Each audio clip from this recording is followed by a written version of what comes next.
I am Dr. Ralph Ford, Chancellor of Penn State Behrend, and you are listening to Behrend Talks. I have a special guest today, Melissa Sulkowski, the Director of Student Wellness and Services here at Behrend. Welcome to the show, Melissa. Thank you. Thank you for having me. Well, it's a pleasure to have you here. Melissa oversees our health center here, newly named health center, not health and wellness center. We'll talk about that, as well as our counseling center, and is coordinating a new initiative here on campus that we'll talk about further, something called our new Healthy Campus Initiative. I'll tell you a little bit about Melissa's background. You hold a bachelor's degree in nursing and a master's degree in counseling, both from Edinburgh University, and you are board certified by the National Board of Certified Counselors and are licensed in Pennsylvania as a registered nurse and personal counselor. Sorry, a mouthful there. Furthermore, you opened your own practice in 2001 and gradually added a number of services, including meditation, coaching for couples and co-parents, and a collaborative practice where you take an approach to conflict resolution that fits in the space between mediation and litigation. So I think we've got a lot to talk about here today.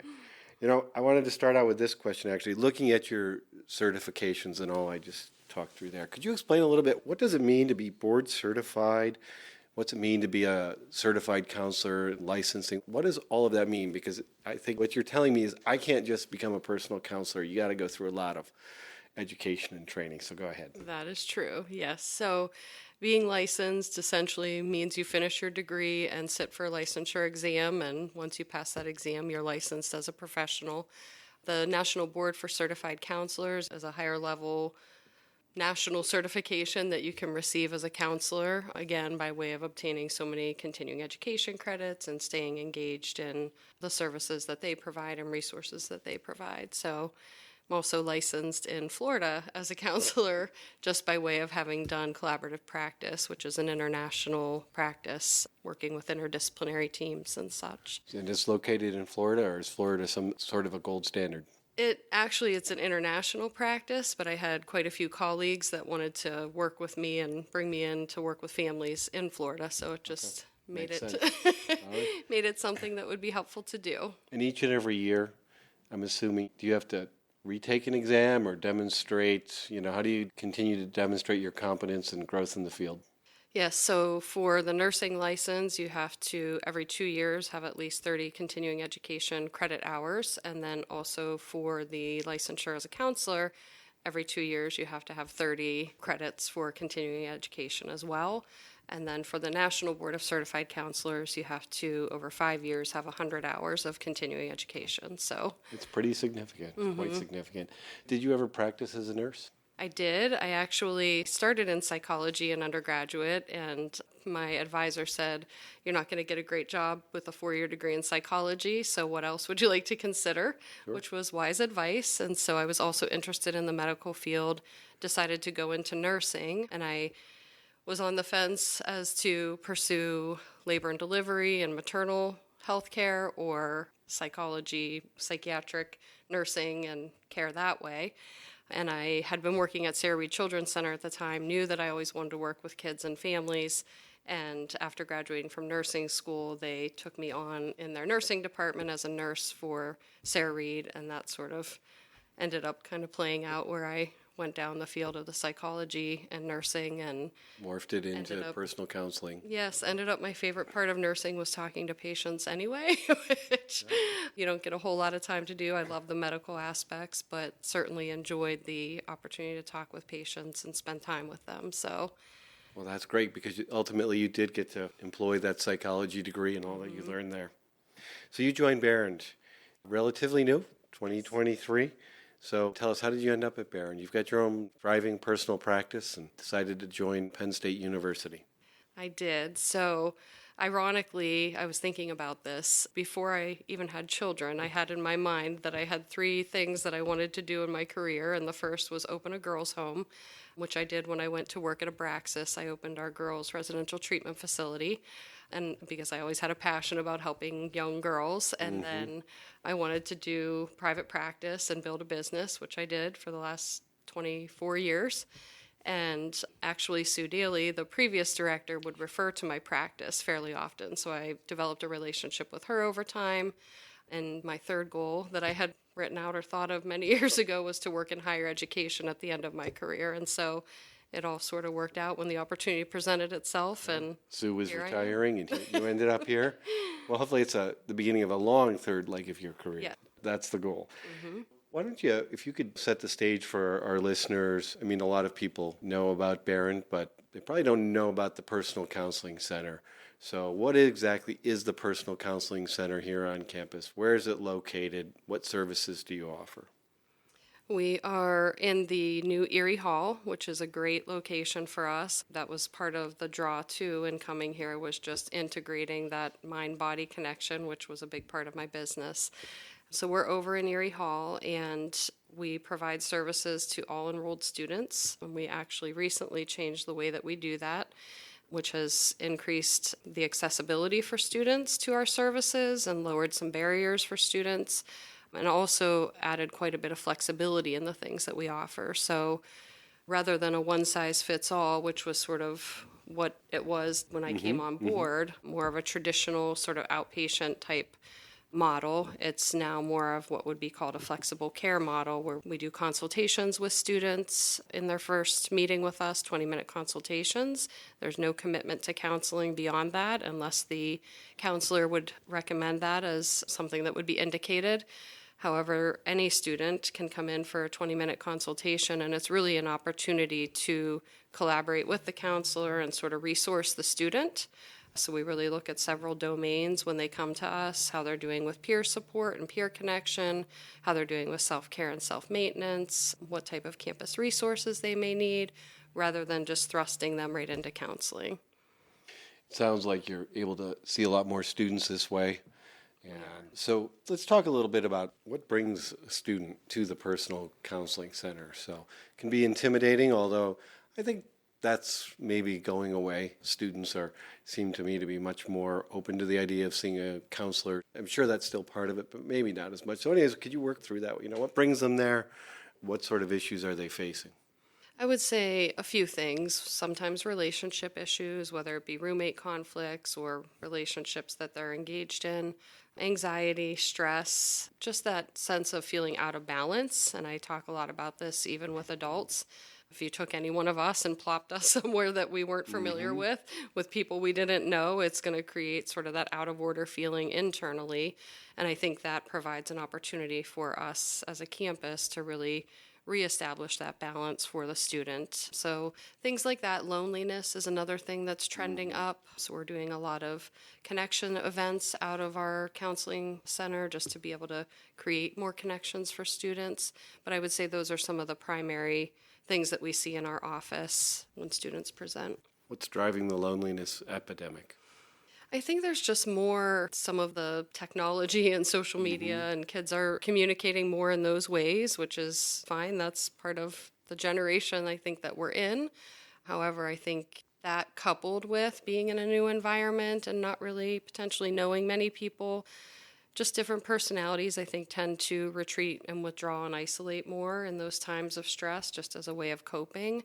So I think if they aren't equipped or they're not wired to kind of push themselves into uncomfortable situations, the default is going to be to kind of keep to themselves. So Easy, they can sit in their residence hall and don't want to stereotype, but text on the mobile phone and play video games, but it's very real. One thing we've noticed is that we have more students now who are requesting single rooms. And I suppose that's probably good in a lot of ways, but by doing so, I worry, I think we worry that they're left alone. And while they may have roommate conflict, that might be more preferable than to somebody being left alone and locking themselves in the room for a while. Perhaps that's a little bit of a stereotype, but I think it is real in some cases that they lock themselves in the room and they're not seeing others, so we need to get them out. yes, the Surgeon General actually stated that the loneliness epidemic now in college campuses is quite a thing. And so he actually is going around to different universities to speak about it, which is really exciting and was really a driver in us creating the Connections events for students. So talk about the Connections events. So what sort of things do you do in those connection events? So the one we did last semester was the 75 Ways to Connect in honor of our 75th anniversary, and we actually had a list of 75 ways that students could connect, and I think at least 40, 45 that were actually happening live in that event. Anything from drum circles to we had a massage therapist to building spaghetti towers to just dance with the dance team. We had an egg boxing contest, all kinds of Egg boxing? interesting. What's that? You put Well, eggs in your hands and you try to... I did not know what it was either until one of our counselors suggested it, but it was quite popular. It's way boiled, I think it was like 90 eggs, and if you click the eggs together, only one will break. Oh. And so whoever's doesn't break goes on to the next round, and it was quite entertaining. Oh, so each person has one and you hit... Mm-hmm. Ah, I get it. Okay. Entertaining, yeah. Yep. I've done the spaghetti tower, spaghettis and marshmallow. Yes. Yeah, that's always a good one. Mm-hmm. That's a nice one. Yeah, so we had quite a variety of things that the students could engage in, speed friending, essential oils. We really made it about connecting to all of your senses. We had someone knitting, teaching students how to knit. So it was quite an exciting and well-attended event by our students. And we'll have another one on October 2nd. We're doing a connections event. It'll be campfire connections. We'll start with, I think we're going to do a taco bar for the students. We have a keynote speaker coming from Atlanta who actually presented as the keynote speaker at the Big Ten Counseling Conference. And she was quite dynamic, and she'll be talking a lot just about the positive aspects of sexual health and educating students in a very entertaining and engaging way. Yeah. And then we'll follow that with a campfire at Wilson Picnic Grove and a band that will be playing. So it should be really an nice. exciting event and great opportunity for students to connect. No, very cool. Now, what about, I'll go back to one because I've seen it happen here on campus, drum circles. Yes. How's that work? Anyone can play a drum? What's the idea? Anyone can play a drum, and we've done it a few different ways. One of our counselors is actually a drummer in a local band, and so we've done it a few different ways where we'll play music and drum along, or we'll just start to create a beat. But it does seem to grab the attention of students, and our staff, our counseling staff, are wonderful. They are extremely engaging with the students, and we'll go up and pull them into things that we're doing, and it really gets the students involved, and they seem to enjoy it. I've just seen it, and it's kind of nice to hear the drums out there on campus, and then you walk by and you see what's happening. It's really a neat experience. Let's talk a little bit right now about, it's the beginning of the school year, so today is, it turns out, is September 12th, and we're in the third week. My guess is the pressure's starting to mount on some of these students as they're thinking about first exams and assignments. I mean, what's your advice, particularly let's think about the first year and transfer students to them. What advice do you give them about interacting with Personal Counseling Center? When should they come see you? How does that happen? Do their parents call you on the phone? I mean, what's it look like to have a student end up coming to the Personal Counseling Center?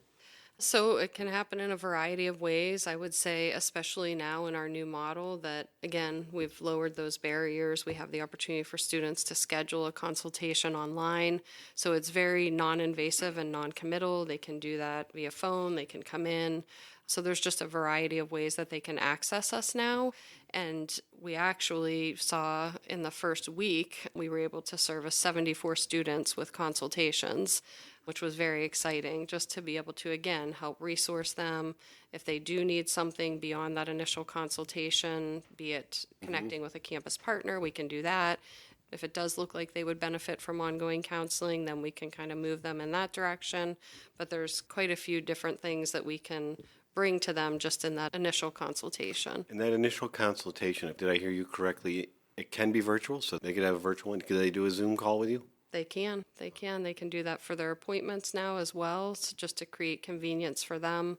And we really wanted great. to engage all students. I wanted to create options that were available. Again, not that one size fits all, but options for all of our students to come into the counseling center and really see what we're about. And it doesn't have to be scary or something's wrong with me, just really normalizing that we all have our stuff and we all have moments in time when we need a little more support than others, and that's okay. That's what we're here for. That's what we're here for. And now let's say, and you talked about partners, but a student comes in, and what if they're struggling, and you can see it on the academic side, and they're maybe intimidated? I mean, how do you connect them with the academic resources or others on campus, but also respect their privacy, which I really have to do?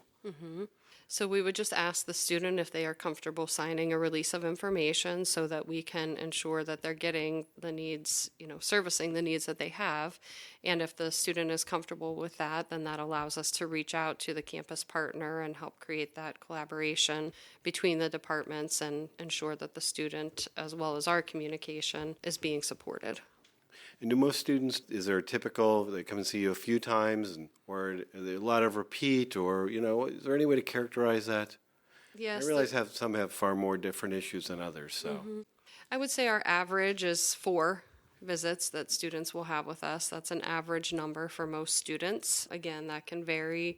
The other thing that the shifting to this model allowed us to do was move to more of a brief solution-focused model, so more focused on the here and now, which really fits our audience more appropriately because students, it's a transient population. Students are more focused on kind of what's happening in front of them.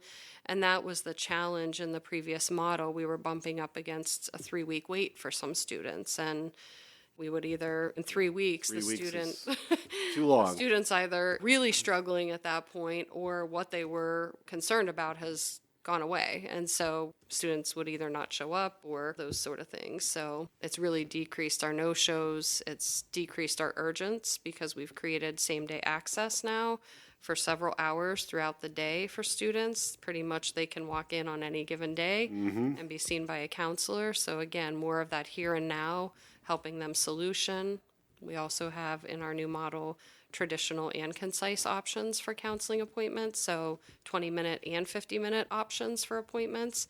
If I just want to check in and let you know how things are going, we don't need to take up a 50-minute slot. This allows us to service 2 students in that time frame, as opposed to, again, only having one option and maybe seeing 5 or 6 students per counselor a day. It's really changed things.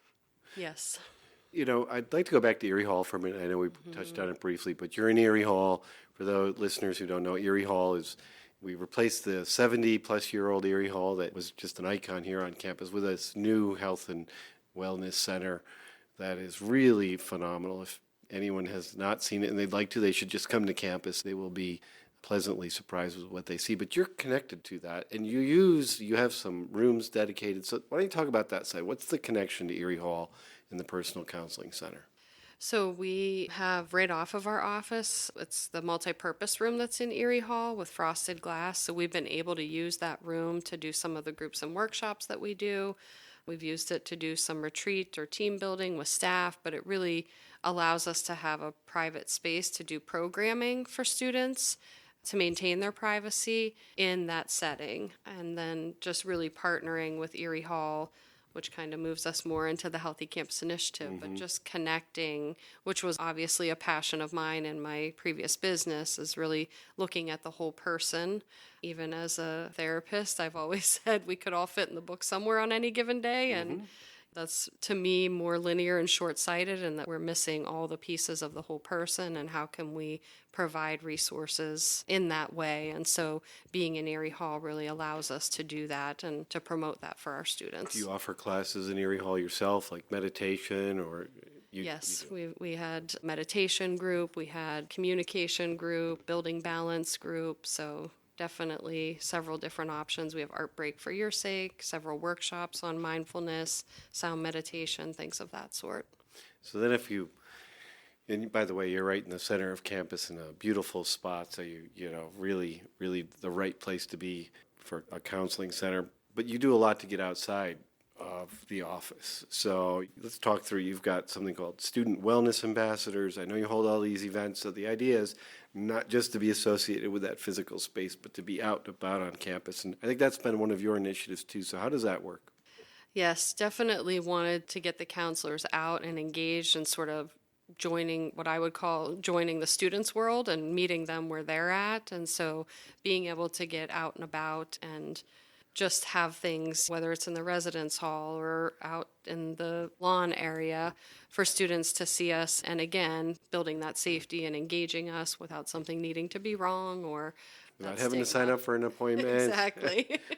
Yep. And they can see you're all regular people Yes. as well, right? Yes. So the student wellness ambassadors, is that your staff? Is that what you mean by student wellness ambassador? So we actually, through the Healthy Campus Initiative, which has been a very strong and intentional collaboration between the rec center, the counseling center, and the health center, we brought on 6 student wellness ambassadors, which are paid positions where the students are committed to really providing and supporting students with those services. So educating students on the health center and what's available through the health center, educating students and joining students on what's available in the counseling center, as well as our rec center. So each of the ambassadors has they're just a dynamic group. They're a great dedicated group of students who want to elevate wellness on our campus. And so they each have their area of interest and want to join with students and engage them in ways that, again, elevate their health and wellness. And we can do that by that collaboration with all 3 of those departments. Let's talk a little bit. And that's great, by the way. All 6 positions filled right now? Yep. Any openings? Okay. Nope. All right. Students are always looking for great jobs Yes. here on campus. We do have a peer-to-peer program that we're also starting as well, which was generated by a group of students who did a project for one of their classes on developing a peer mentorship program. The class ended, they wanted to continue that project and bring it into real life, and so I met with them and we're launching that. So we will be looking for peer-to-peers or students who are interested in being peer supports to other students for some lower level emotional needs or concerns.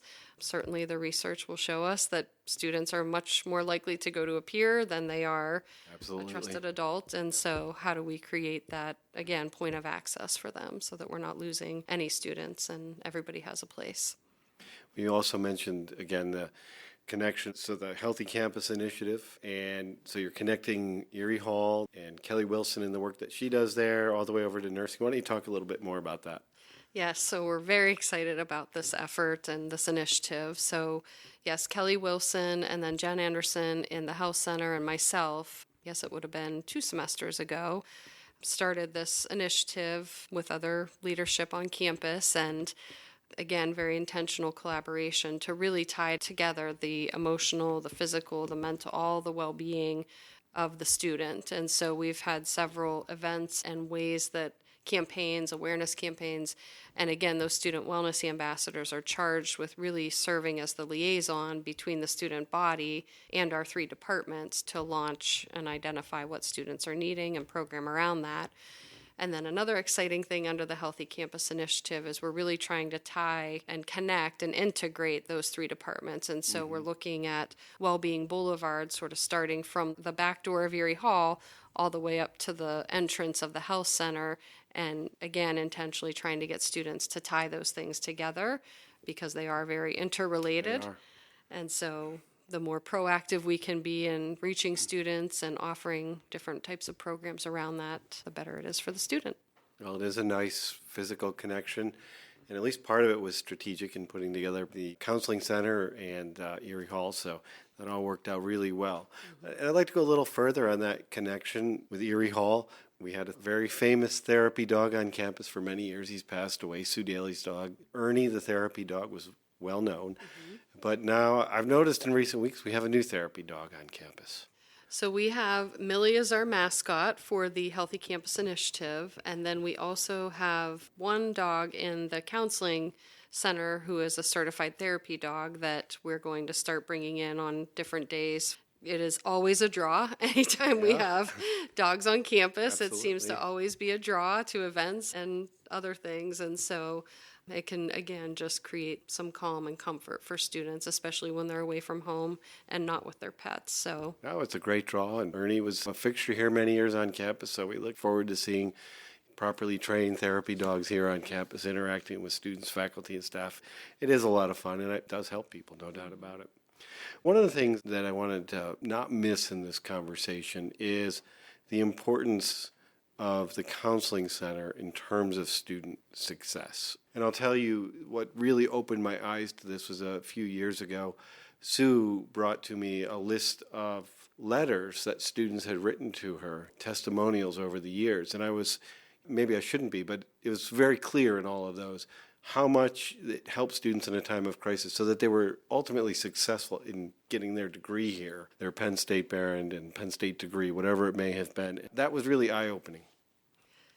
Yes, I would say definitely part of our mission is to be able to contribute to the student success. And again, I just think with students feeling that sort of out of order, out of balance, normal feeling in coming to a new environment with new people, we can be a support and a resource. And again, why the value or benefit in having a variety of things that our office puts out for students so that we're, again, creating opportunities for every student in different ways. But it is very important to us to contribute to student success and be a resource in that way. It is absolutely key. I'm convinced of it, and we're fortunate to have such a well-staffed, functioning counseling center here on campus. So, I'm truly grateful for it. But we're coming to the end of the show. We just have a few minutes left, and that means it's your opportunity. What's on your mind? Anything you think that the audience should know? So the floor is yours to tell us a bit about what have we missed or anything you want the audience to walk away with.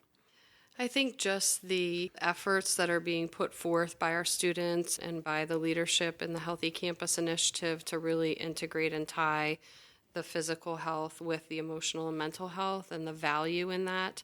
One of the other things that I'm passionate about and have brought since I've been here, or integrated, I guess, since I've been here, are just I love the opportunity at this developmental stage for students to introduce or expose them to alternative ways and proactive ways that they can heal themselves, that we can support building capability in them and developing problem-solving skills. And so we've had acupressure now that we've had brought in. We're looking at red light therapy for our students, just a myriad of ways that they can be introduced and exposed to, not waiting until they're in their 50s to learn about these things, but really seeing that there are preventative ways to care for their health, whether that be mental health, physical health. And so I just love the collaboration between all three departments and the things that we're doing to elevate the overall well-being of our students. I think it's working. It is important, and sometimes, as you said, you just have to get the student to think about it and take a few minutes and realize that mind, body, spirit connection is so important, and it really can make a huge difference. Well, this has been a wonderful conversation, and I'm Dr. Ralph Ford, Chancellor of Penn State Behrend, and you have been listening to Behrend Talks. My guest today has been Melissa Sulkowski, the Director of the Student Wellness Services here at Penn State Behrend. Thank you for being here. Thank you for having me. You're welcome.